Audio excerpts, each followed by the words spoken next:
Hey, Shane, Yeah. have you seen the Lego Batman movie? No.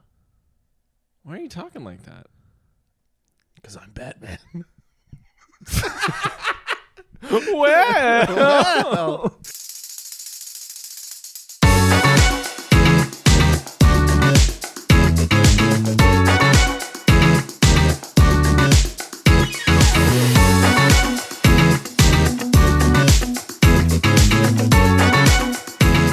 So I'm Batman now. he's Batman now. Now you have. You've Yeah. seen it. Now It's- I've seen the Lego Batman movie.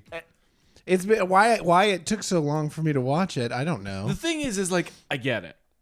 Well, the thing is, I had to do the thing we always do. Well, like, tell me what you feel about it. Yeah. How what were your thoughts before? I have always wanted to watch this movie. I Yeah. really liked the Lego movie. I really liked Will Arnett.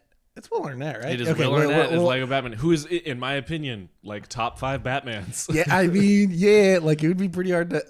I mean, okay, we'll do a Batman tier list. I actually Yeah. super want to hear Yeah. that list for you. Ooh, yes, please. So I really liked the Lego Batman movie. The Lego Lego I movie. really liked the Lego movie. I really liked Will Arnett as Batman Yeah. in the Lego movie. And then this came out, and I was like super excited for it. And then I just never saw it. And the reason I say I get it is it feels like a lot of time. I'll use Friends as my example. Joey went and did his own spin-off, and it's like, you know what I mean? It's one Yeah, of but those that one's things.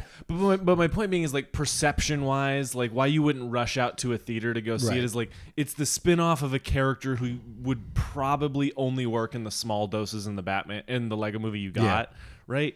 Yeah, that makes sense. From that perspective, it's like, I get it. But this movie is like so good.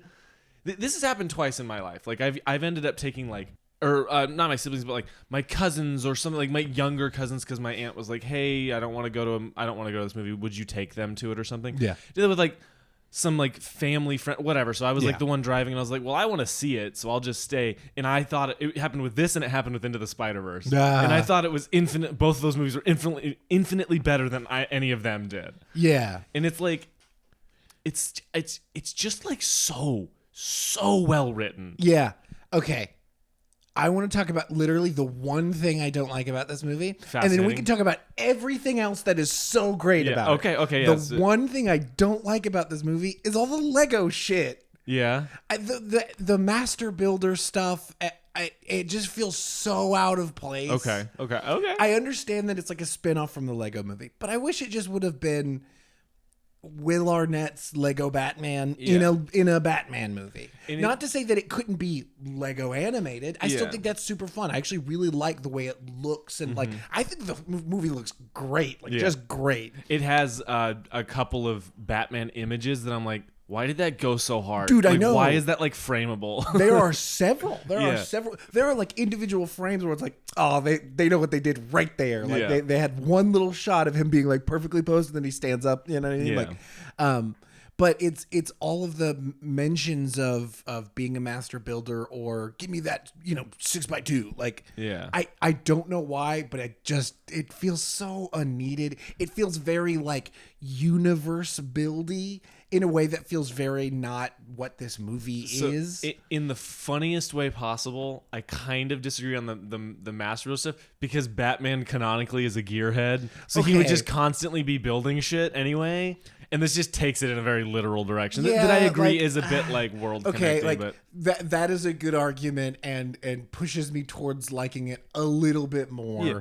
But it just bleh. It's I a don't know small why. thing. It's like It's a such a small small thing. thing, and it happens like every once in a while. it's like 3 or 4 times in the whole movie. Yeah, it's like or like the Phantom Zone. She's like, I'm just a 6x2 block, like, or Yeah. whatever. Like, I'm like. But you're not just a Lego piece. You know what I mean? Yeah. Like, So you wanted them to just not reference the fact that they're Legos. yeah. Like I wanted this to be I don't know. Like, but then do the if they don't reference that they're Legos, does the element of like we need to stick together literally, Yeah, and then they like click together? And I really like what that part. Like I'm conflicted on that one. Where the rest of it I just like kind of don't love. That is the one where I'm like actually fully like conflicted on. For me, I think you take out the master builder thing, and all his stuff is just like even if he's like send in the scuttler, and then it like blows up out of a building and it builds itself. Yeah. But he's not doing it.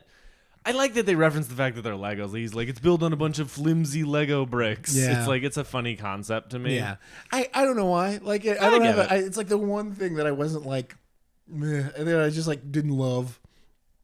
Because again, like it felt like, it felt like they were trying to like build this idea of this like Lego verse. You know what I mean? Rather, because again, it just felt out of place several times. Where it was just like, we don't have to be that. Yeah, like, this movie is already so self-referential. Like, we didn't have to be even that further level of meta. You know what I mean? It's like, it's almost as if, like, if it was 2D animated and they were referencing the,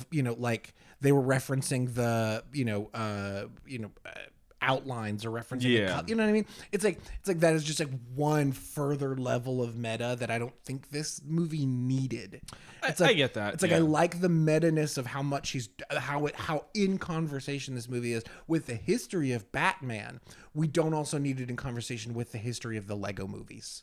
Yeah, no, I can understand that. Yeah, I think that is probably the finest point I can put on it. I love that we're describing this movie as in conversation with things, because it is. It is so in conversation with every Batman anything that came before it. Yeah.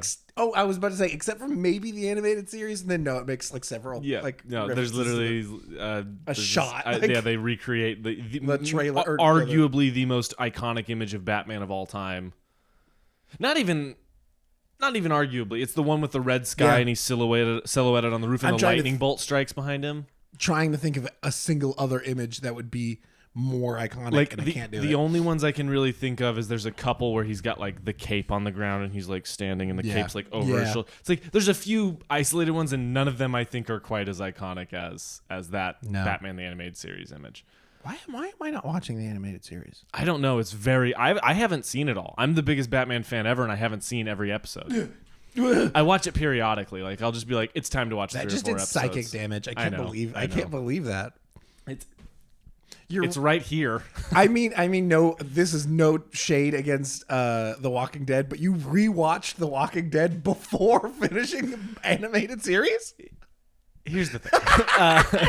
Don't hit me. Wait, here's the thing. The animated series is very much an anthology. And I find with anthologies, I do this a lot. Where I'll put it down, pick it up, put it down, pick it up. Yeah, because you're not like following the story. It's so much more of a mood thing where it's like, I want to be in the mood of Batman, so I turn on episodes. That makes sense. That being said, I have no excuse. You truly don't. I have to. After this is my wake up call. This is my coming. I mean, the real is like I've got so many of those. So this is very much a kettle and pot moment. Yeah. But I haven't seen all of Batman Batman Beyond, but I have seen a lot of Batman Beyond throughout the years. David Fincher is one of my favorite directors. I still haven't seen a couple of his movies.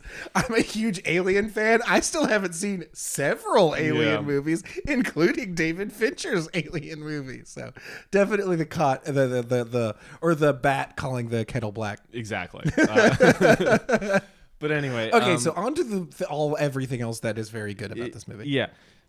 From the get.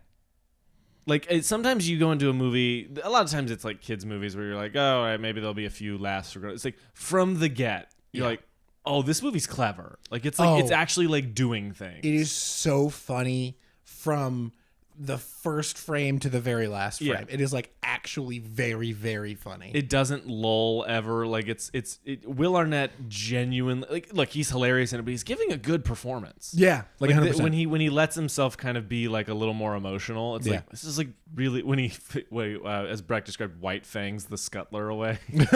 Yeah, geez. He's like, go get out of here. It's like really, really good. Yeah. To be clear, this is like, Ethan and I have talked about this a lot. Ethan's also a massive Batman fan. He's my Batman guru. He and I talk about the fact that, is this a good Batman movie? Like, is Will Arnett in line with the character of Batman? And Ethan doesn't really think so. I think he is, but in the purely satirical way. Yeah. Like, it's not, they're not trying to be a, like, this is going to be your Batman. This is going to be your Batman that you talk about as the best Batman. They're not trying to do that. No. They're not trying to be a Robert Pattinson or a Christian Bale or a Michael Keaton, whatever. They're just trying to, as you said, be in conversation with the Batman mythos. Yeah. And it works. It's he isn't the character of Batman. He's the icon. Of exactly. Batman. He's the idea of Batman. He is the idea of Batman. He's like, he's blown up to 1,000 and where he's like 80 years old. Yeah. You know what I mean? Yeah. Like, he is the same Batman. He is Adam West's Batman. As he says, he's aged phenomenally. Yeah. His voice is also so perfect for it. So Whoever good. was like, Will Arnett needs to play Lego Batman deserves funny. a raise. They deserve the new Oscar that's coming. Straight. Yeah. Give it to Phil Lord and Chris Miller's team. Yeah, like it is a crazy level of like love for the character that was put into this. Like the references are specific and weird. They're not like, oh, it's the Riddler. It's not, none of that. It is all like, look, it's Condiment King, and he's gonna show up like 5 more times. We're going to keep bringing up Condiment King. Yeah. It's like, look, Condiment King specifically is like such a weird rogue gallery villain. Yeah. That it's like, that's really funny. But there's just like several before that are just as weird. Yeah. That they don't bring up 16 times like they do with that one, but are still there the entire movie. Yeah. It's like, Orca, what's your thing? He's like, whale. Oh, we got this in the bag. Like, Whale, yeah. it's so funny, dude. Yeah. Like, and genuinely, they make it like, you made some of those up. They did not. Yeah. Every single one of those villains has appeared in one or more Batman comics at some point in time. Yeah. Another little detail I think is just fascinating is that Zoe Kravitz is in this movie as Catwoman. Yeah. And then she went on to play Catwoman in the Batman. So good. Like the genius. Whoever casted this deserves the retroactively deserves the. I mean, across the board, the casting is phenomenal. It is so good. Like every time a new character was on screen, I literally like would turn my head and put my ear closer to the speakers so I could try to figure out who it was. Like, and almost every single time I could figure it out. Yeah. Like Rosario Dawson as Barbara Gordon. Barbara Gordon, thank you. I was like, Watson was the first thing I could come up with, and I knew that was wrong. Barbara Gordon.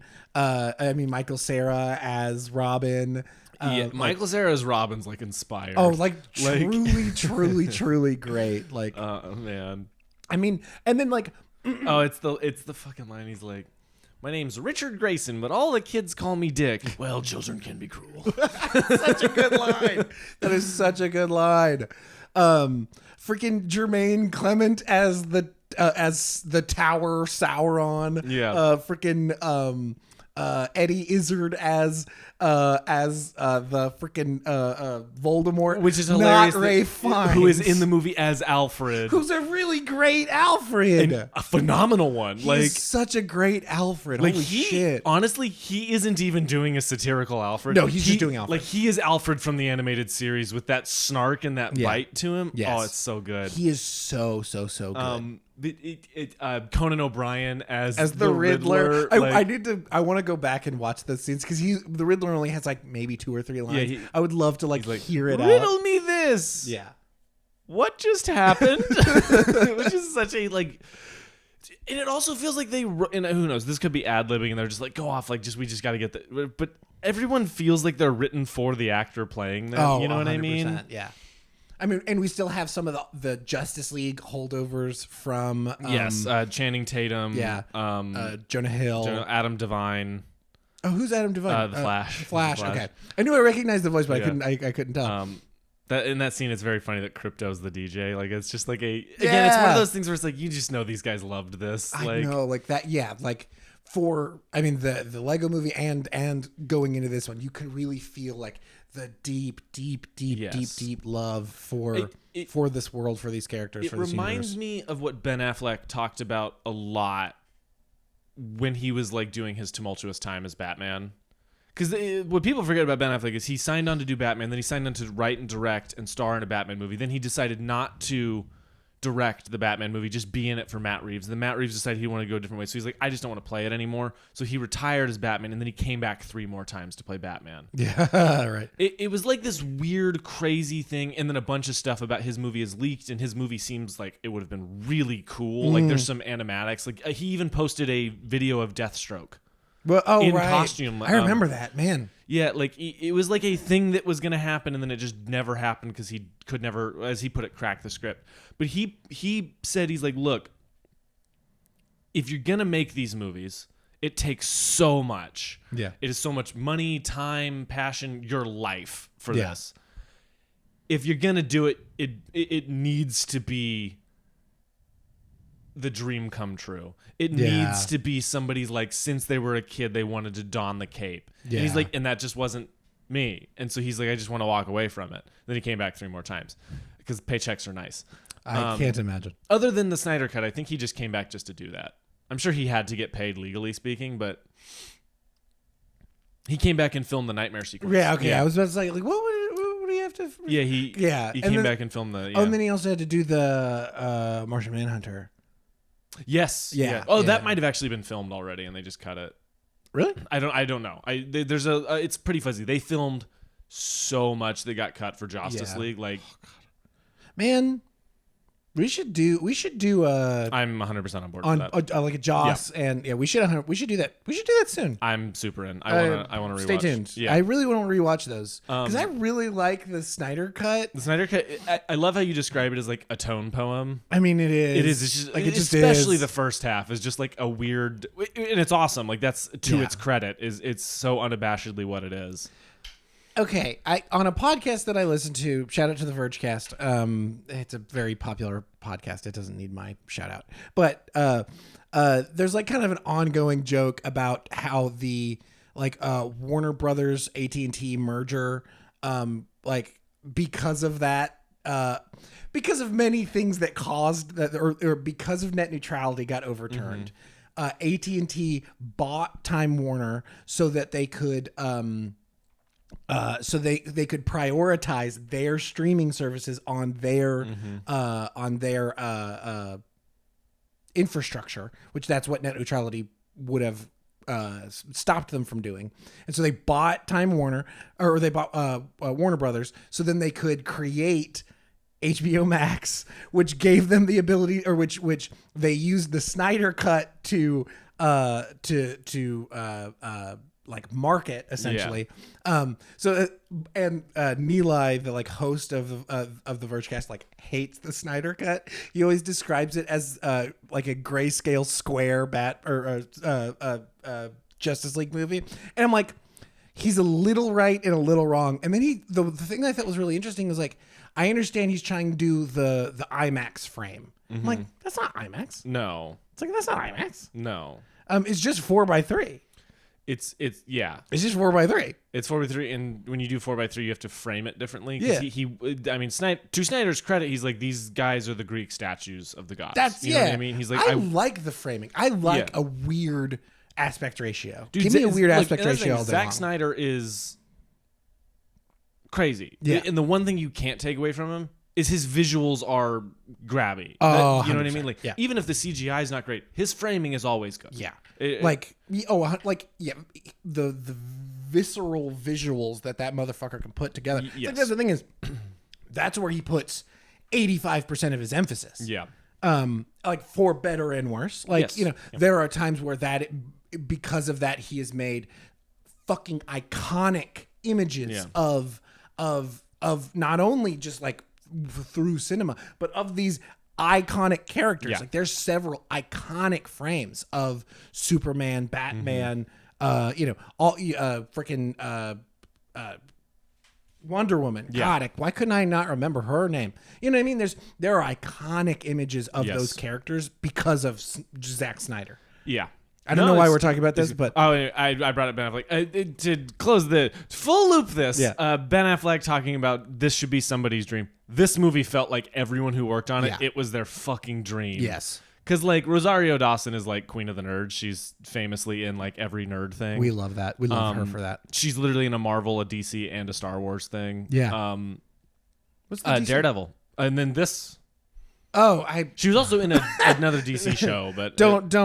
I'm please. I'm dumb and I'm very tired. Yeah. Oh my god, I'm so tired. I could not sleep at all last night, and we worked both of us were on a shoot yesterday, and it took it out of me. Us probably. He was only thinking about the Lego Batman movie. That's why he couldn't sleep. That's the actual truth, a little bit. You were building things in your mind. Yes, I was master building. Well, that sounded bad. So last night I was master building. Yeah, great. Continue. Keep going. I mentioned it a little bit visually. This movie looks phenomenal. Yes. The freaking Lego movies, man. Like it's stupid. This like faux stop motion has fooled so many people into actually believing it's stop motion. Dude, it's kind of crazy because if you can feel the way how these animation studios learned how to do it right, how to make it weird and different for Spider-Verse. Yeah. You can feel the ones and twos or however, I can't remember the animation techniques. I can't remember what it's called. It's like animating on ones and twos, I believe, or animated something. Ones and two cents, right? Right. Okay. Yeah. We can correct me in the comments, please. We need the engagement. Yeah. You can feel them learning how to make that cool and weird in the Lego movie and in this. Yeah. Like, because you can see things in the background are full 24 FPS. And then things in the foreground, like the actual animated pieces, those are ones and twos. Yeah. Which I think is really cool. Like Yeah. you can feel that the worlds kind of colliding of the actual physical elements like the smoke and things like that. And then you see the animated pieces, like, you know, it being animated at a lower frame rate. And I will also say, like, the other thing that sends both the Lego movie and specifically this one over the top is the lighting. Oh, gorgeous. Dude, it is so good. There's no better example of it than when he puts his lobster thermidor into the microwave. That's so good. And you see the shadow in the background. Yeah. It's like they took time and effort to really try to immerse this into its own reality. There's a cut of this movie where that actually took 2 minutes. They actually held on that shot for 2 minutes. And I really wish that was the cut that we saw. I was like, he would have to like hum something or something. He would have to like walk around or something. But I was like, I really wish this shot was 2 minutes long. Yeah. I was like, oh, please, like just give me Yeah. We can have an extra minute and a half of this because it would be so funny. Like just to hold on this shot of Batman waiting for his fucking lobster thermidor to heat up in the microwave. Yeah, because he's just staring at it and then goes. Yeah. Like, yeah. Bing! Just give me like another minute and a half of him like humming the theme song or humming some other random like song, you know? Well, dude, I'll tell you what, to talk seriously on that moment, they play that on so much silence and awkward. Like when it cuts to him back in the Batcave on the Bat Sea-Doo, and he's just eating, and it's like dead silent. Yeah. It's like the movie is not afraid to play with this weird like actual subtle feeling of it. Like, look, it's not like subtle, but what they're doing is actually really layered. Yeah. You know what I mean? Like they could just immediately have him be like, I'm lonely. You know what I mean? But he's not. Yeah. You spend like 5 or 6 minutes with him in this cave, in this house, in this thing, talking to Pewter. Yeah. Pewter, do you hear me? It's so good. It's so funny. Yeah, but it's like real. It's like it is storytelling through immersion. It's not. It's putting me in his head. Yeah. It's not just being like, here's his arc. Which, yes, it's a simple arc, and yes, it's a very obvious arc. Yeah, it's very overt. Yeah. But it's like the experience of it and the feeling of it. The reason why the end is like actually really affecting. Yeah, is because they spend 4 or 5 minutes just in basically silence of Batman just doing stuff, trying to figure out his HDMI thing. Oh, so good. Yeah, I really appreciate that this movie gets as emotional as it does. Mm-hmm. Like my review on Letterboxd is literally just actual tears, period. Yeah. Like I actually teared up when he's with the monologue that he has with Robin with Dick right before he gets or before he phantom zones himself, or at least attempts to, is like actually super emotional. The part where I legitimately thought they were going to kill off Alfred. I was like, this movie's gonna fucking kill Alfred. Yeah. And I couldn't believe it. And like, this movie is like genuine. Like the Alfred one is like a little bit more like, shock value. yes. That's a great way of putting it. But the scene with him and Dick is like legitimately super emotional. Yeah. Like, I couldn't believe that this movie was able to get me there. Like, I knew this movie was going to be a bucket of fun and super self-referential, and like I knew a lot about what this movie, especially based off of like the Lego movie, which also gets really emotional. Yes. I honestly think this one is more emotional though. Dude, I think that emotional payoff, it hits way harder. It's the freaking scene when he hangs up the family photo next to his. Oh yeah, it's that like- one too. like, It's that 1-2 punch for sure. It's the scene. It is nearly as emotional as the scene in Mask of the Phantasm when he's spoilers for Mask of the Phantasm, but the Spoilers for a 30-year-old. yeah. 30-year-old, maybe the best Batman movie ever made, maybe the best piece of Batman material ever made. Possibly. It's that scene when he's at their grave and he's just like, I didn't mean to be happy. Yeah, I I didn't didn't count on being happy. I didn't count on being happy. And you're just like, well, I'm gonna die now. I Yeah. think I'm gonna cry myself to death. Literally. It's the same type of thing as that. This is obviously the other end of that emotional spectrum, but it's so. It's funny that he's hanging up a picture of him as Batman in Wayne Manor. You know what I mean? It's like, but it's so emotional. It's so good. Yeah. It's like shocking when this movie like really lets itself be emotional. That, and again, it's that groundwork at the beginning. It's the like experientialness of it. It's him going to the Fortress of Solitude and they're throwing like the 57th annual Justice League party, and he's like not there. You know what I mean? They're making him take a photo of them. Yeah. It's like, it works. It's like it's planting all these seeds in a really overt way, but it is making you feel things. 100%. I think so. Question, that isn't super accurate to the character as we know it throughout the comics, right? Like, What do you mean? I mean, like, Batman isn't the odd man out in the Justice League. It kind of depends on the iteration. Which is one of the things about comics that makes them like both great and really hard to get into. Is the some versions iterations? of these, I will say this: Batman is the guy who has a plan to beat every Justice League member, Right. and when they find out about it and have a meeting, he goes to the meeting without them knowing, and then he drops and he's like, "I'm not apologizing. If you don't see why we need this, I'm leaving." So he is always putting himself on the outside of it. Okay. You know what I mean? Fascinating. It's like. So, like, if they did have a party, he might not be invited? It's not that he wouldn't be invited. I think it's more out of character for everyone else not to invite him than for him not to go. Okay. So this movie like flips that idea of Yeah. loneliness, but in the correct way, where it's like more about him finding the people he wants to be with. Okay. You know what I mean? Like, Yeah. that's what it's doing. Now, Yeah. he is typically like, while the real of it is kind of what happens is while the Justice League is having a party, he's in the lab working or whatever, Yeah. or pulling off a heist. Like, Yeah. that's the real of it. Or catching the Riddler again. Or catching the Riddler for the 5th time this week. Joker. Joker, Zach Galifianakis. Tell Joker. me. Okay. All right. Hot take. Okay. I don't love Zach Galifianakis as the Joker. Okay. I love everything they did with the Joker. I love how they wrote the Joker.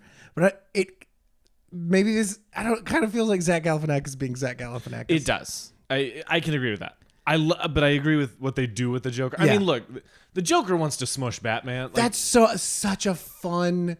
I really love everything that they, and because it feels also so integrated with the rest of everything that they're Yes. doing. I think that is so well written and so fun and funny and actually still emotional. Like, I legitimately, I love everything else about it. It's like, I just wish Zach Galifianakis was like, at least when he's like mustache twirling Joker, I wish that was a little bit more heightened in the way that you have like Bruce Wayne voice and Batman voice. Yes. I wish there was like, I'm talking to you, Batman. You see the real me, where like once I'm on TV, once I'm performing as the Joker, I wish there was like a even larger, more maniacal clown Prince of Crime. Yeah. Where then we have kind of the more like human Yeah. side that Batman It's just sees. looking for a connection. That's just looking for that's just looking for an enemy. yeah. You know, It's just looking for someone to hate. just looking for somebody to hate, man, and so to good. hate them back in the same way. Well, and they play the last moment like they're gonna kiss. Yeah. Like it's like brilliant. I love it. Yeah, I mean, it's like Patrick H. Willems, our favorite YouTuber, Pretty maybe, much, probably, yeah. like definitely, He's like doing the coolest stuff with film analysis. 100%. Has a wonderful video about the Batman series, specifically the Mask of the Phantasm, right? Is that the one you're talking about? no, I'm He's got a talking couple. about the Relationship between Batman and Robin. no the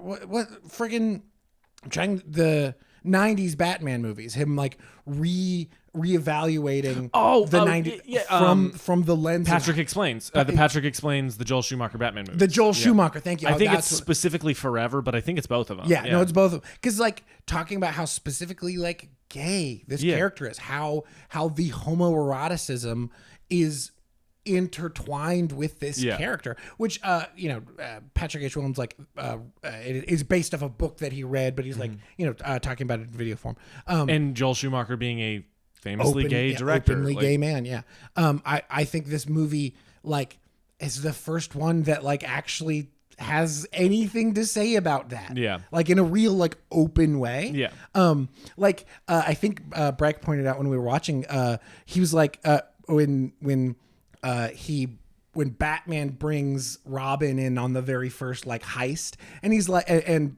he doesn't. Robin doesn't know about Bruce Wayne and Batman yet, and so he's like, "I'm your second dad." Like, we are sharing custody, and Robin's like, "Now I have two dads," and he's just like excited, like he doesn't even question that Bruce Wayne and Batman are in a gay relationship. Yeah. Like he's just like, "Yay!" Like, like I love how it's not like dwelling on the fact that like these guys are gay guys. Because they're not. Yeah. But like it is also so open to kind of the overt homoeroticism about so much of these characters, which I love. I think that's great. Like it's such a integral part of the character at this point, whether it is in the foreground or in the background. It's still there. Like, see this thing. There are comic books where Joker is overtly gay. Oh, I didn't know. Yeah, it's Arkham Asylum, A Serious House on Serious Street.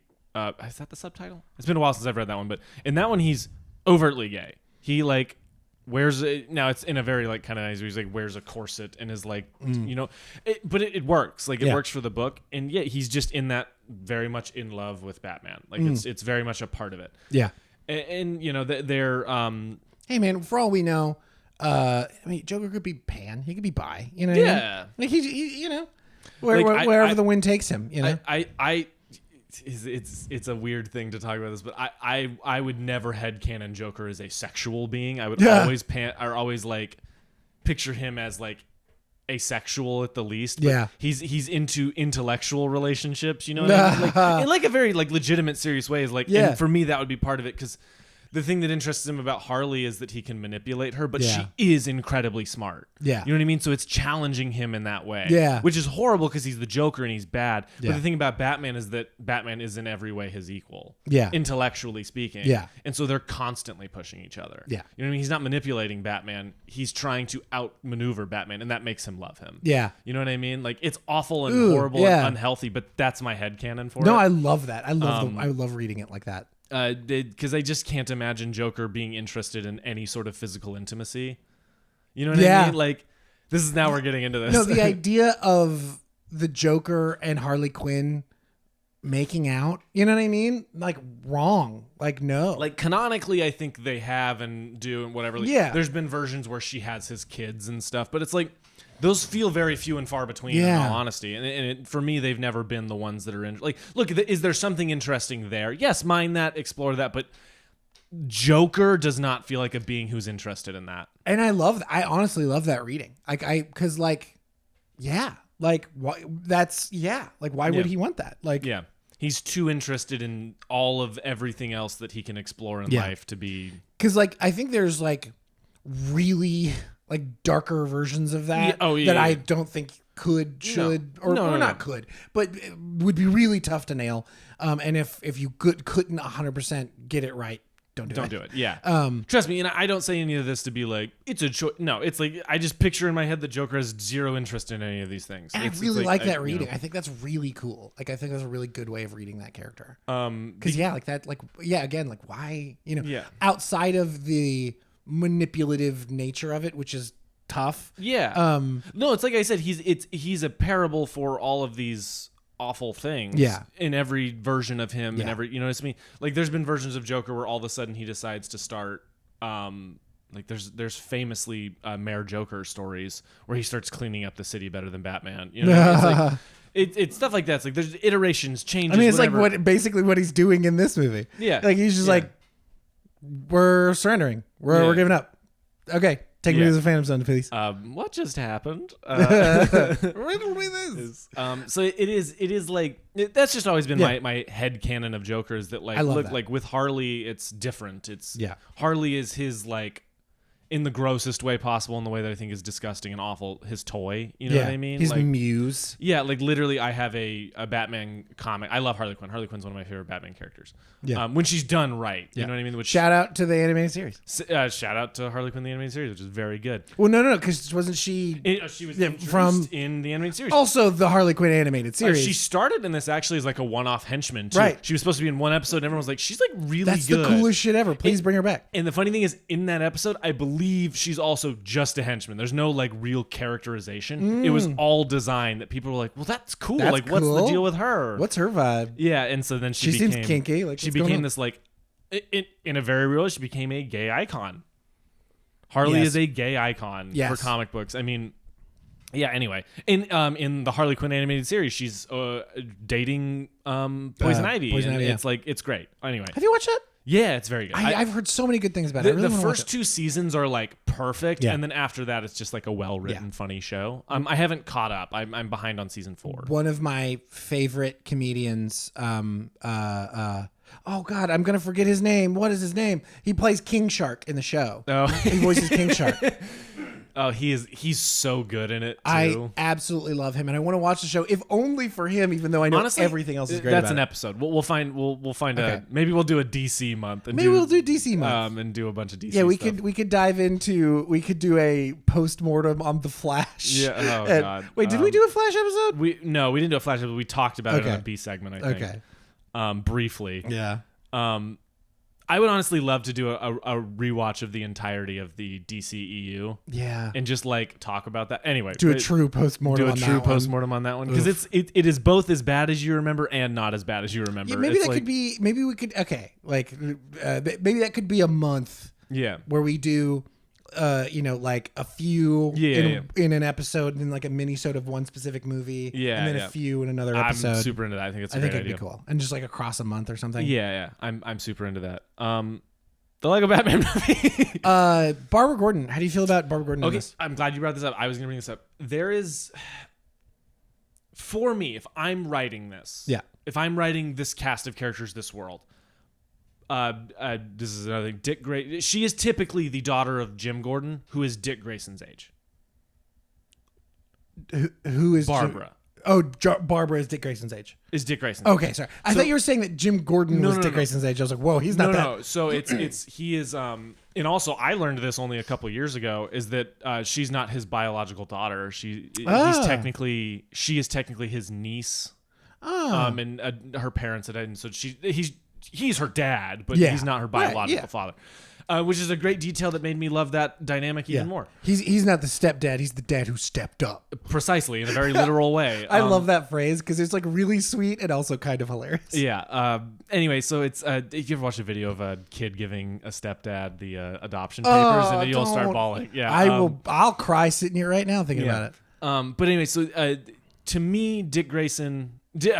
Or when foster parents give adoption papers to the kid. Oh, Dude, you know what? One of them was like great. Now we're just talking about something random, but Yeah. this movie deals with orphans. yeah, like it's not not off topic. My dad. We were watching a movie I can't remember what movie it was called or what the title of the movie, but at the end it has an adoption and they all like it becomes this crazy thing where everyone gets up and takes the first family photo, everyone in the court with the parents who are adopting and the kid they're adopting, the judge is in the photo. Aww. People, and my dad's like, that's real. They do that. Like it becomes a celebration when the adoption is legalized. And I was like, that is so sweet, and I love that. Yeah. Anyway, so she, to me, like, Dick Grayson is one of my favorite characters. Dick Grayson canonically has dated everyone. Because canonically, this is another weird thing about comics. Canonically, Dick Grayson is one of the most attractive men alive. Yeah. And he has to the point that a lot of framings of him show off his like his very nice butt. Yeah. So Dick Grayson, friggin' bounce a coin off that motherfucker. Exactly. And depending on what generation you are from, what stuff you watched, you have a different like for me, Catwoman is Batman's only, but I think that's more common for people. Is his only partner. Yeah. To me, Barbara Gordon is Dick Grayson's. They are supposed to date. Yeah. They are supposed to be running. Now this ages her up. And that idea of them dating started with Paul Dini, who is maybe the best Batman writer of all time, and this is his one Achilles heel, is that he for some wants Batgirl and Batman to be a thing so bad. Oh, yeah. Because in the animated series, it's like a reoccurring thing that she's like clearly attracted to him, and he's like, "You're a child, like let's." Yeah. So he never like does anything about it, but Paul Dini, Except for one scenario in a movie where they age her up again to an adult, Yeah. but it's still gross because he's basically like her other dad. That's not the case in the comic, is it? No, it's that's Okay. a thing they completely made up for the Ooh, movie. gross, Yeah. bad. The Killing Joke. Yeah, I was about to say, like, I don't know if we want to say what that's from. It's the Killing Joke movie versus Yeah. the comic. Anyway, Gross, it's bad, gross and boo. bad. So this, at least they like bring it in and they meet as adults Yeah. who are similarly aged. So it's and like equals in the Yes, way that yes, like we're yeah. talking about like Joker and Harley in a weird way. Yeah. But they're like equals in that way. It's so that I'm more and this movie doesn't even overtly make them a partnership, but No, he's just like clearly Brad was just attracted to it. I've never been a fan of that pairing Yeah. ever. Does it work in this? In this, it works fine. Okay. Because I'm able to like this iteration is so specific. Yeah. And he meets her as an adult and all those things. Yeah. So it's like, okay, but like typically I am not a fan. I only ever really like Barbara Gordon and Dick Grayson is like, Yeah. because I also think they grew up together. They're best friends. Their like relationship started as adults after they'd been friends for like 15 years. You know what I mean? It's like, it's something really beautiful and profound about that of like finding each other as adults, even though you've known each other your whole life. Yeah. It's like, I really like that emotionally speaking. Yeah. That's a sweet idea. But anyway, so that's fine. It's fine. But do you like everything else they're doing with Barbara Gordon? Yeah, I like how capable they make her. Like, Oh I think yeah, it's- no, I think she's like it's- a badass in this. Here's like the other, like the third. No, it's like this isn't even a criticism. I wish it was like 15 minutes longer, yeah. so we could give just a little bit more time, kind of specifically with Barbara. Yeah. Like I wish we got just a little bit more with her. Yeah, I think this movie could have been just a skosh longer. Like, you know, Which is, by the way, the rarest thing to say Yeah. ever is you think a movie because it's like 100 minutes. You know, it's like just over an hour and a half. It's like we could go to, you know, 150. You know what I mean? Like Yeah. keep it under 2. It's like, yeah, just give me a little bit more time with her, I think, and I think that would have worked even better for me because there's a lot happening in this movie. There are a lot of characters. You know, there's a lot of and all of it works. I just wish Barbara would have had just a little bit more time to like crack Batman a little bit, or we see a little bit more of her relationship with her dad, or maybe we get a little bit more of Jim. Like I think it would have been cool to see just a little bit more behind the scenes of her, because like everybody else, I think that they like nail, and maybe a tiny bit more of Alfred too. Jim is played by the best friend from Runaway Bride. Oh my God. Okay. Yeah. I saw the name and I did not recognize the name, and the voice sounded familiar, Yeah, and I it's could not. Amazing. Okay. I love it. I agree with you. I think adding just like a tiny subplot in there. What? That freaking dude has one of the coldest lines in cinema history. And he's like, oh shit. Okay. Keep talking. Yeah. I'll find what the line is. No, I just saying I agree with you on that. I agree that giving her a little bit now, like that's not exactly what the movie's about, but it is a movie about the different types of familial relationships. You know, him accepting his place as a father. Because I'm a huge fan of the Bat Family. Yes. Conceptually, I like that, and I like how it's never perfect. You know what I mean? Like, there's a great comic written by Scott Snyder called Death of the Family, where Alfred is like hospitalized and they fought the Joker. It's this crazy comic. It's the conclusion to a run or a specific arc. And at the end, the Bat Family's all supposed to come there, and they all text that they're not going to make it. And then Dick Grayson calls him saying he's not going to make it. He's like, and Bruce is like, I know. Yeah. Because it's a story, very much a story about Bruce having to accept his place as a father. But like, until last year, Dick Grayson had never called Bruce dad in comics. Yeah. And it happened, and I bought that single issue because it makes me emotional. Anyway. No, I love that. Yeah. Okay, small tangent. The line is, this is the characters that he's talking to. Sir, you will find that the word fear is not in my vocabulary. Perhaps, but it's in your eyes. Do you know what that's from? What is that from? That's from Princess Diaries 2. Oh, damn. That is the coldest fucking line in cinema history, and it comes from the butler dude in Princess Diaries 2. Shout out to the Princess Diaries movies. I know Meg absolutely fucking loves those movies. I haven't seen them since I was a wee babe. I don't know that I've ever seen them in their entirety. Yeah. Oh, I don't know if I have either. Yeah. I think I've seen them in the way that like they were on Disney Channel. They were on Disney Channel, or my sister had them on, and I would walk in the room. Yeah. You know what I mean? Like, but what a fucking great line. What a great line. Fucking line. Anyways, any other characters or thing like trying to think. The funny thing to note: the tagline of this movie is "Always be yourself, unless you can be Batman," which I think is pretty great. It's such a good line.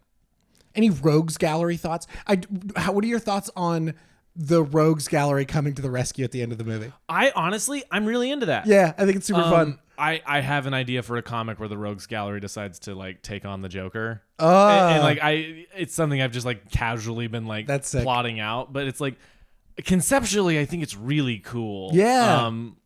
And I like what it says about the movie, you know what I mean? Yeah. Like, and what it says about the nature of these criminals. Because really, if you look at some of Batman's criminals, they are like semi-anti-heroes. Like Poison Ivy's just like, I want the environment to be okay. Legit. You know, and Mr. Freeze, and Batman says, "Fuck you, no." yeah, and Mr. Freeze is like, I want my wife to Yeah. be fine. And it's some of those things where it's like Bruce just fund his research and then he'll you know what I mean? Which there's reasons why he doesn't, and he starts doing things illegally and hurting people, whatever. But I honestly like the usage of a lot of them because it's like it's one of those things we talked about when The Batman was coming out, the Matt Reeves movie, which is a masterpiece and it's brilliant. Yeah. When that was coming out, everyone was like, it's overstuffed. They're like, I was so afraid it was going to be when I knew Penguin and Joker and Riddler and Catwoman Carmine and Carmine and oh my, how are they still casting people? And I have always held this with like two characters, and it is Spider-Man and it is Batman, where their Rogues Gallery are like just so iconic that you can get by. That like we're coming into these stories with enough like when we see the Riddler, I don't need his backstory. I know who the fucking Riddler is. But the fascinating thing for the Batman is like that like it doesn't need that history. No. Like it still sets these characters up so phenomenally without being like, you know, the Riddler. Like it doesn't have to do that ever.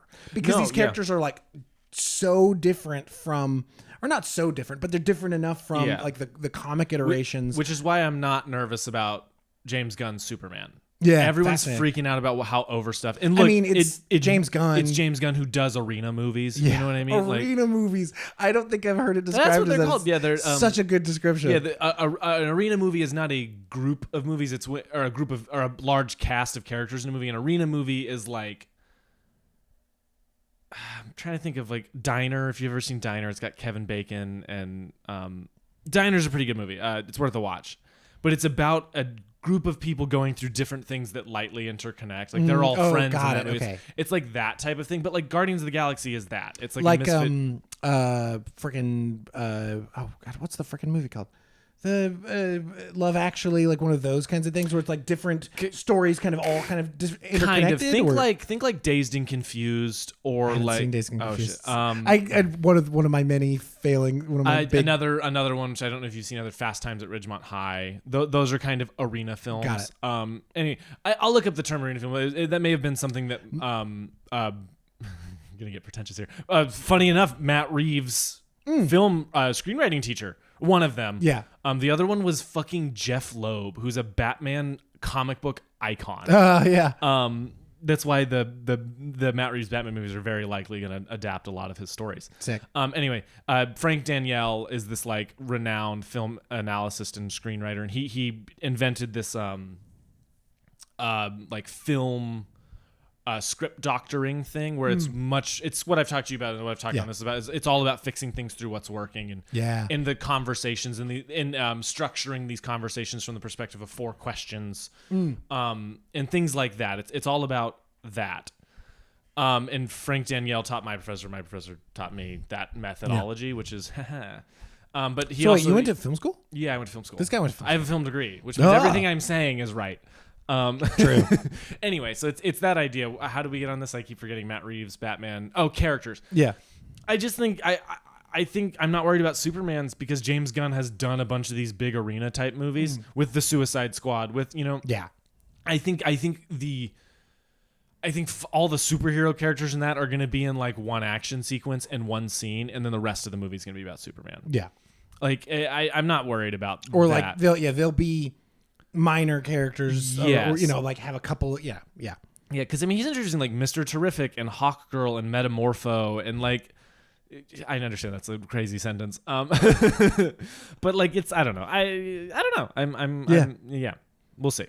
We'll see. Any other thoughts on the Batman?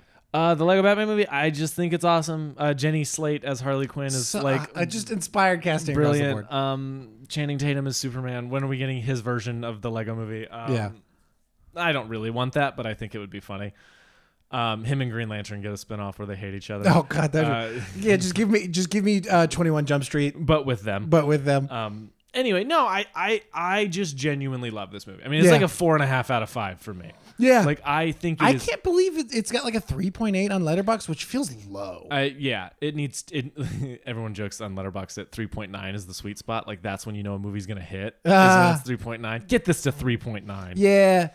No, that feels like where it's like it's just weird enough for boring people to dislike it. Yeah. But this is genuinely, I think, like, or we're gonna do a Batman tier list. But my favorite Batman movie ever is probably The Batman. Yeah. Mask of the Phantasm, Under the Red Hood, the Lego Batman movie. Wow. Like I like it more than The Dark Knight. Yeah. famous Dark Knight hater. You know the funny thing is I don't even know. I wouldn't describe it. I'm famously a Dark Knight. Yeah. I don't hate that movie. I've seen it a lot of times. I've seen it in theaters. I like The Dark Knight a lot. Yeah. I don't think it's God's gift to cinema like everyone else does. I think it's just like a good movie. Anyway. Would it be better if it wasn't Batman and the Joker? That's what I've always held. Is that that movie feels slightly embarrassed of being a Batman movie. Yeah. In a way that Batman Begins didn't. Where like the Gotham City in Batman Begins is the best part of Batman Begins.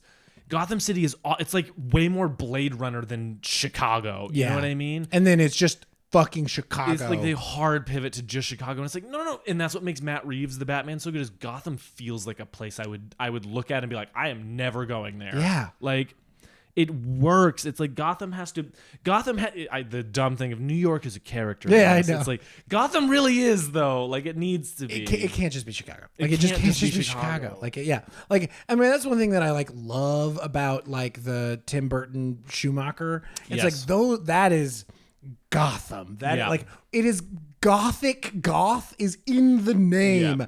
And then if it's just Chicago, like what the fuck? Like I'm just gonna go down and get a fucking Coney hot dog and then watch the Joker drive. And it's like no, like the other side of that is I think Metropolis has to not like the Man of Steel did that too, where Metropolis is just like a city. Yeah, it's just like, New York. No, man, Metropolis needs to be the city of tomorrow. Oh, like okay, it's all right. Metropolis needs to be this like innovative hub of like architecture and Yeah. science and Yeah. stuff. I mean, it houses Lex Luthor. You know what I mean? Like the Daily Planet has a giant globe on the top, which is like they just didn't do in that. And it's like boring. They did it in this one. They did it in this one, yeah. Yeah. Anyway, that's I just think this is brilliant. I think it is made with love, and I think the best things are made with love. Yeah. I think people who take gig work for movies like this often end up with that. You know what I mean? It's like something that I think you're really good at is whenever you get a you did a DP to short recently, and like you threw your entire self into it and made it something to be super proud of. You know what I mean? Yeah. Like I think a lot of times when people get some of these superhero movies, they just take it as a gig job. Yeah. And it's like that's boring. Yeah. You know what I mean? It's like if you're gonna take a job and you don't love Batman, you need to just go fucking learn to love Batman to make it work. Yeah. You know what I mean? I feel like that was definitely the case in like the like mid-aughts to like the mid-teens. It's like you'd get those like, all right, I'll do it. You know what I mean? But then like I feel like in the past few years, like I mean, kind of specifically on the DC side. No, I've said 4 years that if given a chance to direct a Marvel movie or a DC movie, I would do a Marvel movie or a DC movie. Yeah, it feels like they're way more like director and project focused than Marvel's. Like Marvel has so many issues right now that it's a whole other conversation. Yeah, but yeah, I've said that for years. It's like if you're not into this thing that you're working on, it's like you need to find the way in, which is like James Gunn's talked about that too with Superman. He's like he turned down Superman back when he made the Suicide Squad. They offered him any character he wanted, period. Crazy. And literally in that meeting they went, we're also including Superman. And he went, no. And then when they started talking to him about building his own universe and being the guy there, he found his way in and he made Superman. Yeah. God, anyway. I can't wait for that. I cannot wait to see what he's with James Gunn being James Gunn. Like, what the fuck is that movie gonna be, dude? I will tell you, this is my thing. I would love to do an episode on James Gunn. Yeah. I've never seen a director where I can chart his growth so specifically, right? In a way that I love, yeah. Like in a way that every project you see him learn new things, and the next one is him mastering it. Yeah. Everything I've heard about this movie, everything I've seen about this movie. I mean, all that I've really seen is like the logo, the Superman suit, but it's like they're filming on location in Norway for the Fortress of Solitude. We love that. Why we're spending so many millions of dollars? Why is it so hard to get people on location? I know, and it's just that's the symbol and the way they're talking about it, the way he's talking about it. Just I loved Superman as a kid, and I fell out of love with Superman when I started getting into like storytelling and characters. Because like he's boring, he's just punches. But man, there's been a resurgence for me in the last like 3 or 4 years of just I've been reading so much Superman stuff and taking it in and loving the character so much that it's like I think this is gonna be my Superman. You know what I mean? Like finally. Yeah. Anyway, very excited about that. But tangent. Make things with passion is what I'm saying. And this movie is so clearly made with passion, and I think that's a very important thing for me. It's like I have a really hard time working on stuff if I don't have a way in. Yeah. 100%. And so I think that's honestly, if we're going to talk lessons, that's the lesson. Yeah. It's like, I have no idea what Chris McKay's history with Batman is, but he fucking gets it. Yeah. It's like the shot of Batman jumping off the roof while he's putting his costume on, and then the cape opens up and it's like silhouette. It's like, he gets the iconography. He's not afraid of. He's not afraid to poke fun. Yeah. But that's all from love. It all feels very character based. I'm deeply admiring that aspect of this movie and him and the team that made it. It's just that it feels so clearly like all of them were like, this, we can make a fucking Batman thing. We're gonna make the Batmanest Batman thing ever. Literally. And it's awesome. I love that. I think that's so cool. Yeah. Anyway, that's my lesson. Seconded. I couldn't put it better myself. Yeah, like I'm trying to think if there's anything else that I would, like I'm a visuals guy, so it's like just like if you have an animated project, it's an animated project. Go balls to the wall, like like there's like real budgetary concerns when we're talking about a live action thing of making it as balls to the wall as possible and making every frame look phenomenal. But it's animated. Look, there's budget involved with making animated stuff look phenomenal too. But that doesn't mean you have to like rest on the laurel. You know what I mean? Like it does so much cool visually, that it deserves its. And like I said, like I honestly feel like between this and the other Lego movies, they learned a lot of really cool shit that they could take over, to Spider-Verse. Yeah. Like that, I could really feel that. So yeah, push, innovate, Yeah. be passionate, Yeah. wear it on your sleeve, man. Yeah. That's that. Tier list. Tier list. Yeah, How do we are we tier list like Batman projects or Batman actors? let's go actors. S tier. There's only one. No, Yeah. there's two. Sorry, there's Yeah. two. I'm talking animated too.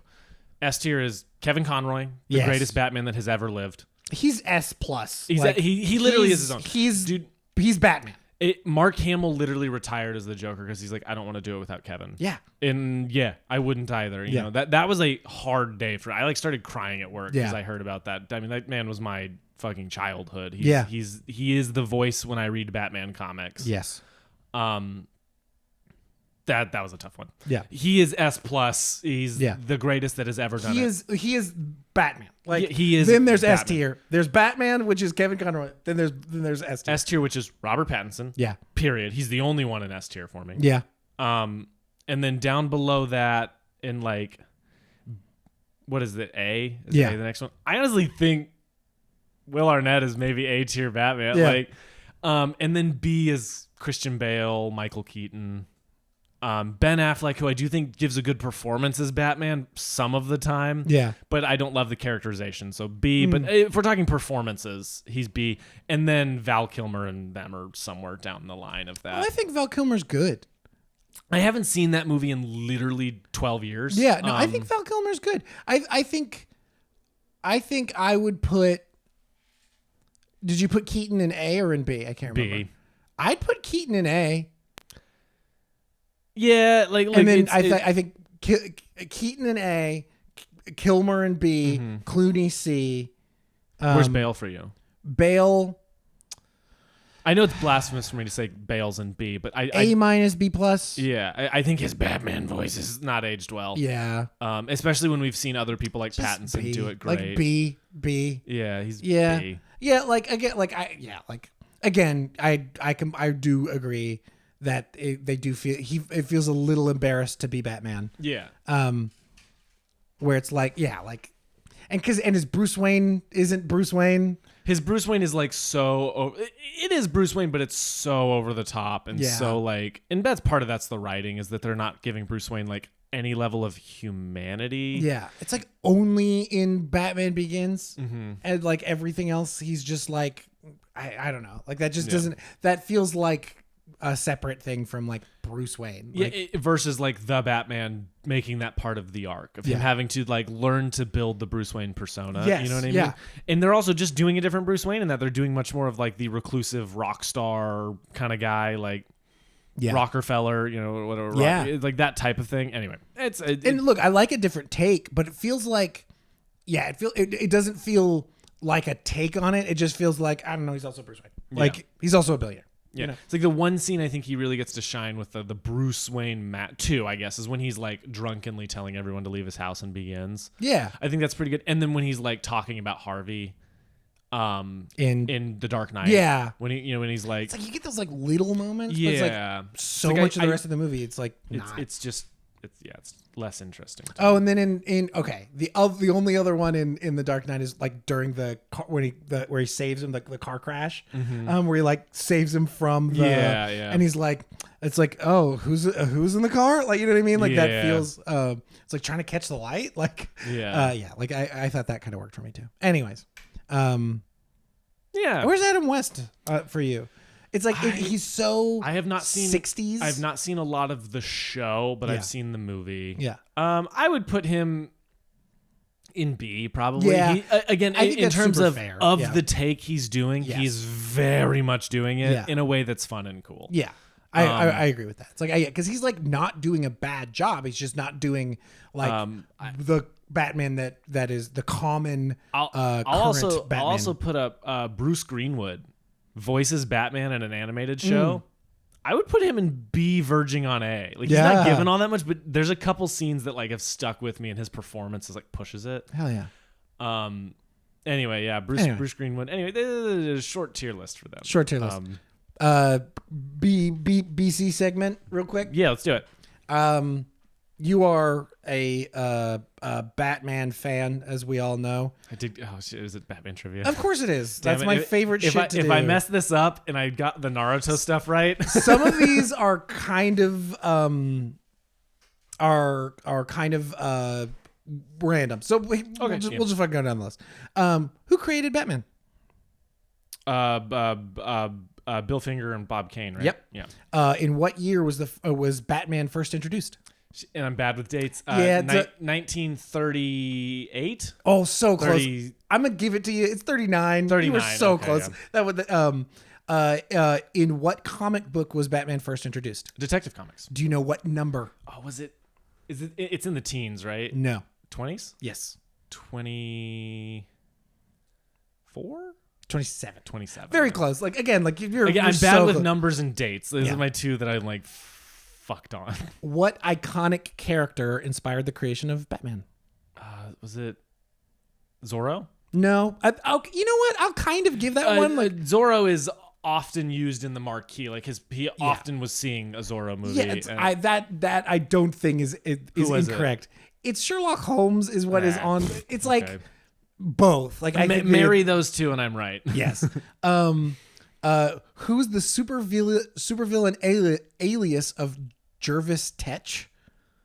Oh, Jervis Tetch, supervillain Jervis. Oh shit. Some of these are kind of hard. The thing is, I know the name Jervis Tetch. Give it to me. Do you the answer? Yeah. The Mad Hatter. Damn it. Which Batman villain is a zombie-like creature thrown? Solomon Grundy. I love it. Catwoman was often blamed for the wrongdoings of which obscure villain? I don't even know what that's referring to. Catman. Okay. That's some fucking Silver Age That's shit a right deep there. cut. Which supervillain uses the clock and related gadgets to commit acts of crime? He uses a clock. Guess what his name is? Time? No. Clockman. Clockman. Okay. That's fucking dumb. Which character is shot in The Killing Joke? Barbara Gordon. Yeah. Who broke Batman's back? Bane. Yep. Name the villain who hunts bounties and has prices on the heads of the entire Bat family. This feels like you become Deathstroke. No. Is it Deadshot? No. Slade. Oh, that's Deathstroke. Slade Wilson, Deathstroke. Yeah. My bad. That's all me. Yeah. What's the real name of Poison Ivy? Pamela Isley. Yeah. Which character becomes a villain after having a Two-Face? Which character became a villain after having acted as Two-Face for a long time? Acted as Two-Face? Acted as Two-Face for a long time. Is this like a trick question? Is it Harvey Dent? I mean, No. Or is it Clayface? The Charlatan. I've never heard of the Charlatan. Man, I'm apparently not a Batman fan. Some of these very well could be like I'm Silver gonna Age send this shit. to Ethan and see if he gets it.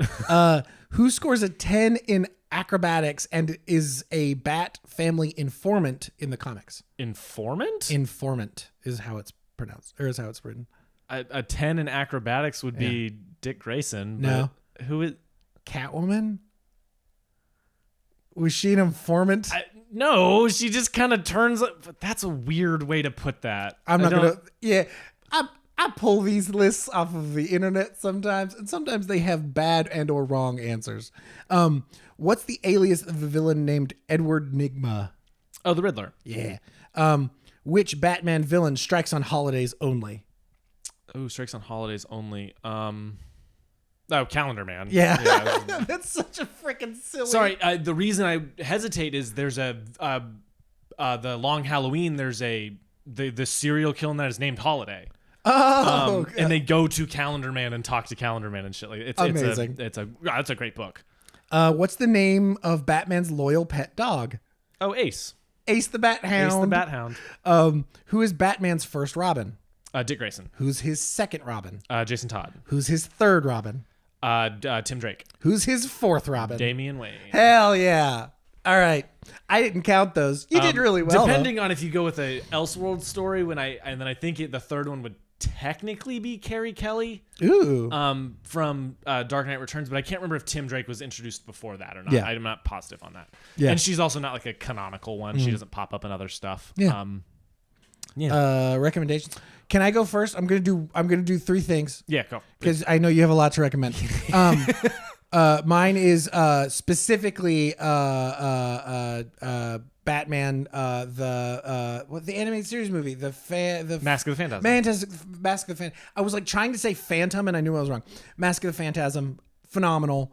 If you haven't watched it, watch it for the love of God.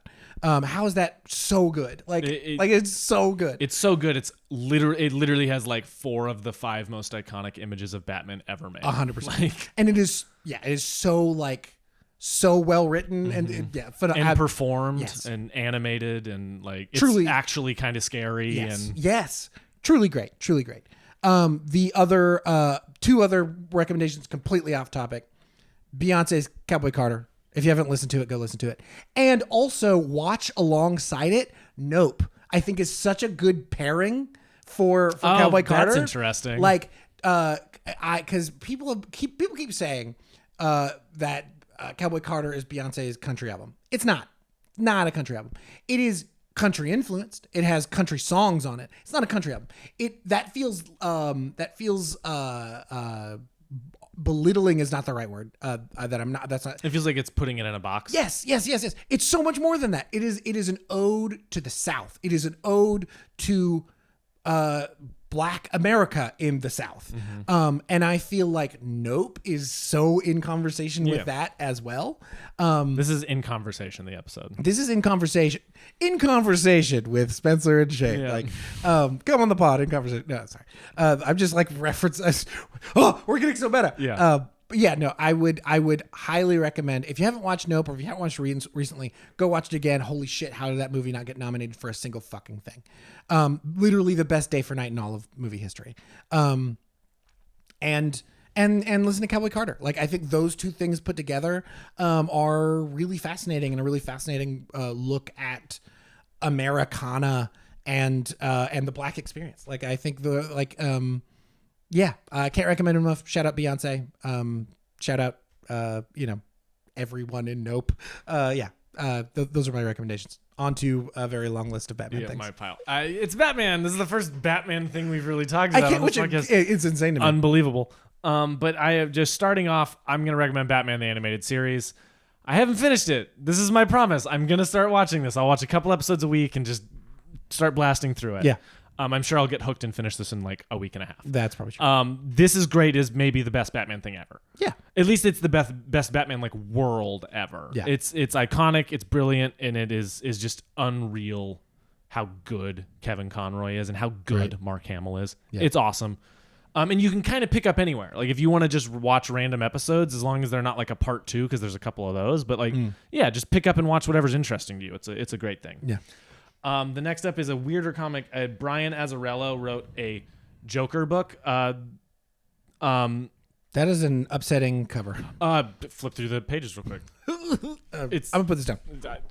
It is a book that is done to look like paintings, and it is all from the perspective of one of Joker's henchmen. Batman is barely in it. It is like a sit down and read in one sitting kind of book. It is unreal how good it is. It is an excellent book. Gorgeous and incredibly upsetting. Yes. Joker by Brian Azzarello if Ethan loved this so much he bought it for me to make me read it. It's sweet. So good. So I highly recommend that one. Keep that out. I'll read that. Yeah, for sure. Or is that on the shelf? It's on the shelf. Yeah. Okay, I'll pull it if that's cool. Absolutely. Read any of these books you want. I'm trying to get everyone into comics. Maybe I'll do this one in a second because it pairs with another. Yeah, no, I love it. Then I will read. This is what I recommend to most people who are like, I want to get into Batman comics. Where do I start? This is the second thing I recommend people read, and it is the first 2 books in Scott Snyder's run, The Court of Owls and City of Owls. Modern run, incredible stuff. The fact that no one else has used The Court of Owls other than Scott Snyder is dumb. Yeah. Like they're so good, and these books are really good introductions to Batman. The world is great. The art is great. Greg Capullo is an incredible artist. It's so good. These ones, And then maybe my favorite Batman book ever, which is, I talked about it, The Long Halloween. Yeah. This book is unreal. Every piece of Batman media was inspired by this. Yeah. Everything that came after was inspired by this. The Dark Knight is heavily inspired by this. The Batman takes a lot from this. Yeah. It is one of the most iconic Batman stories ever. It is very much partially the story of Harvey Dent becoming Two-Face. But the villains in it are drawn to look more like monsters than people. Like, they're very grotesque. Like, Poison Ivy literally has vines for hair and stuff. It's an unreal book that is just so good and so influential. And the art is weird in it. Like, it's not, but it's a serial killer story. It's very much a detective story. It is so good, and I love this book. Like I said, it's got some cool original villains and the vines.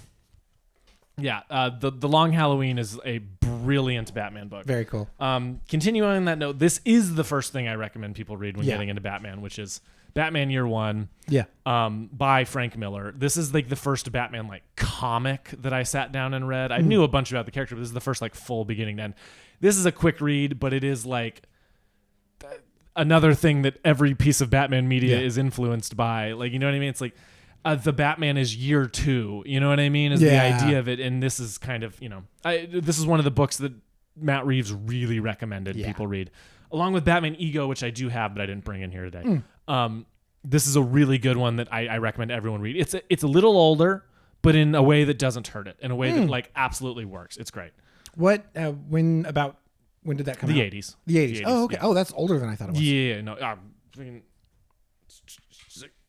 The artwork will tell you. You know what I mean? Yeah, like, it feels very it's wordier, but it's great, and it is a quick read. Like, don't let the like wordiness of that one intimidate. It's a very quick read. Then I am going to recommend this is the In Conversation and Pairing. This is Harley Quinn Mad Love. This is an episode of the animated series that they turned into a comic. Sick. I read this first. This is one of my favorite comic books ever. I have a copy of this in Italian because I was in Italy and I was like, I want to get some comics. Humble brag. Right? What? Humble brag. Yeah, humble brag. I also have a copy of Invincible in Italian, which is, of course, I do. But this is one of my favorite comic books ever. It has maybe the single most tragic panel in a comic I've ever seen. It's like heartbreaking in a way, and I think the comic works better than the episode. I think the comic plays more tragic than the episode does. Fascinating. It's brilliant. It's so good. This is a great one. And the In Conversation with this one is Harleen, which is a retelling. This is issue 1 of, I have so many Batman recommendations. This is a retelling of Mad Love in a much more serious, much more like grounded way. It's longer. The person who wrote this doesn't really do other stuff all that often, and they're brilliant. Yeah. Like, I want to see the emancipation of Harley Quinn done by this artist and this writer. And I want to see her falling in love with Poison Ivy done by this person. Yeah. Because this makes it so tragic. It's so good. This is one of those first ones when I was getting into single issues. I mean, I have the other 2 out there, but I want to frame these. The covers on all 3 of these are so good. Absolutely gorgeous. And then buy the hardback of it. But this, I cannot recommend. Harleen, it's in a hardback. It's like $30. It's unreal. It's so good. Yeah. And then I want to recommend what I think is maybe the best running book coming out of DC right now. And it's ending soon, which is like tragic, but it will have had a really good, like, perfect run, essentially. Yeah. And that is Nightwing by Tom Taylor. This is like the best version of Nightwing ever. In the same way that I have on this podcast talked about Swamp Thing being the best version of Swamp Thing. Yeah. Right? This is Nightwing Swamp Thing. You know, it is Nightwing's Swamp Thing. Perfect interpretation. It is Nightwing's perfect version. It's perfect story. It's this issue, the first book, which is Leaping into the Light, made me cry twice. It is so good, and the art is unbelievable. How long has his run been going? His run, I currently have the first 5, but you can skip one because it's like a crossover one that DC was having a big crossover called Fear State. Yeah. So all the writers had to tie into it. Yeah. So when I was first reading it, I skipped it, and then I went back because I loved it so much, and it has some good stories in it. But there's 5, and I think by the end there will be 6 or 7 complete books. Honestly, quick read, like, worth it. Like, these read so well. They do this great. There's like an issue, I think, in the next one where it is all continuous. There's no like panels you're watching from like a wide side view of the characters going through, fighting through buildings, chasing people on cars. It's unreal, and this is like one of my favorite comics ever. It's so good. Very cool.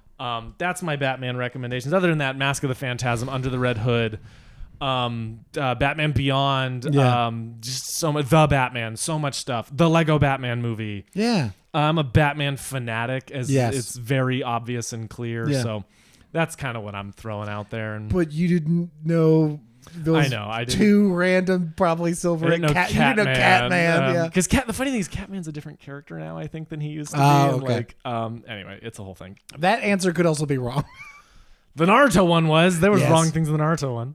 Anyway, that's my Batman recommendations. I'm a huge comic book fan. We don't talk about comics enough on here. Yeah. Because there's no one out there listening to the comic book talk. But people should get into comics. They're super cool, and this is a great place to start with Batman. This is like a year's worth of reading for most people. Right. But anyway, yeah, do that. Just start going down that. Watch Nope. Listen to Cowboy Carter. Watch the Lego Batman movie. Read all that stuff. You got so much to do. Or don't. I don't know. Live your life.